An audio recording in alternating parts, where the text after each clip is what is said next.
दोस्तों, अगर मैं आपसे ये कहूं कि क्या आपको कार्टून देखना पसंद है, तो शायद ये सवाल पूछना ही गलत होगा। हम सभी अपनी बचपन से ही कार्टून देखते आए हैं। Mickey Mouse, Doraemon, Winnie the Pooh, mister Bean, Oggy and cockroaches, Scooby Doobie Doo, Shinchan, Ninja Hattori, और अगर मैं ना भूलूं तो टॉम एंड जेरी के बिना तो ये लिस्ट पूरी ही नहीं हो सकती। इन सभी कार्टून सीरीज ने हमारा बचपन कितना हसीन बना दिया। लेकिन दोस्तों, क्या आपने कभी ये सोचा है कि इन कार्टून की शुरुआत कब, कैसे और किसने की थी? तो चलिए दोस्तों, कार्टून की इस हसीन दुनिया में कमाल की बातें के इस कमाल के एपिसोड में।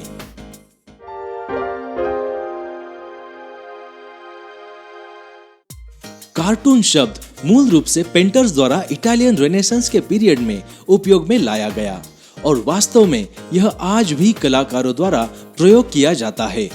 हालांकि उन्होंने सुझाया कार्टून नाम आज की कार्टून की दुनिया से कतई भी मेल नहीं खाता है। उन्होंने कार्टून नाम पहली बार यूज किया वो किसी कार्टून कैरेक्टर के लिए नहीं, बल्कि वॉल पेंटिंग या कोई नक्शीदार कपड़े की पेंटिंग या फिर एक रंगीन कांच की खिड़की के पेंटिंग को वे कार्टून नाम से पुकारते थे। गति की घटना को स्थिर चित्र में पकड़ने के प्रयासों के शुरुआती उदाहरण पैलियोलिथिक गुफा चित्रों में पाए जा सकते हैं, जहां जानवरों के चित्र को कभी कभी सुपर इम्पोज्ड पोजीशन में या श्रृंखला में कई पैरों के साथ चित्रित किया जाता था। उस एक ही जानवर के चित्र को डिफरेंट पोजीशंस में इलस्ट्रेट किया जाता था। यह दावा भी किया गया है कि ये सुपर इम्पोज्ड आकृतियां एनिमेशन के एक रूप के लिए बनाई गई थी, जिसमें आग की लपटों की टिमटिमाती रोशनी या गुजरती मशाल चित्रित चट्टान की दीवार के विभिन्न हिस्सों को बारी बारी से रोशन करते हुए गति के विभिन्न हिस्सों को प्रकट करते हैं। आर्कियोलॉजिस्ट्स ने तकरीबन 10,000 साल पूर्व पाषाणकालीन छोटी डिस्क भी हासिल की, जिसके बीच में एक छेद था और डिस्क के बाजू में कार्टून्स बनाए गए थे। उस डिस्क को स्पिन करने के बाद में चित्र दौड़ने का आभास होता था। ईरान के शहर एसुख्ते में 5200 साल पुराने मिट्टी के बर्तनों के कटोरे की खोज की गई है। इसके चारों ओर 5 चित्र चित्रित है, जिसमें एक बकरी पेड़ पर चढ़ के चरने का आभास निर्माण करती है। इजिप्ट के बेनी हसन कब्रिस्तान में खामून होटेप के मकबरे में तकरीबन 4000 साल पुराना एक भित्ति चित्र पाया गया, जिसमें छवियों की एक बहुत लंबी श्रृंखला है जो स्पष्ट रूप से एक कुश्ती मैच में घटनाओं के अनुक्रम को दर्शाती है। मैजिक लैंटर्न में एक घेरा हुआ स्केच मृत्यु को अपने पैर की उंगलियों से अपने सिर तक उठाते हुए दिखाता है। दूसरा उसे अपनी दाहिनी बाह से अपनी कोहनी के ऊपर और नीचे ले जाता है और फिर एक अपनी खोपड़ी को अपनी गर्दन से हटाकर वापस रख देता है। मैजिक लैंटर्न के लिए चित्रित कांच की स्लाइडों में गति जोड़ने की तकनीकों का वर्णन लगभग 17वें शतक के बाद से किया गया था। इनमें आमतौर पर हाथ से या छोटे तंत्रों द्वारा एक स्थिर स्लाइड पर कांच के एक या एक से अधिक अतिरिक्त टुकड़ों पर चित्रित किए गए हिस्से एक पूर्ण चित्र को दिखाते थे।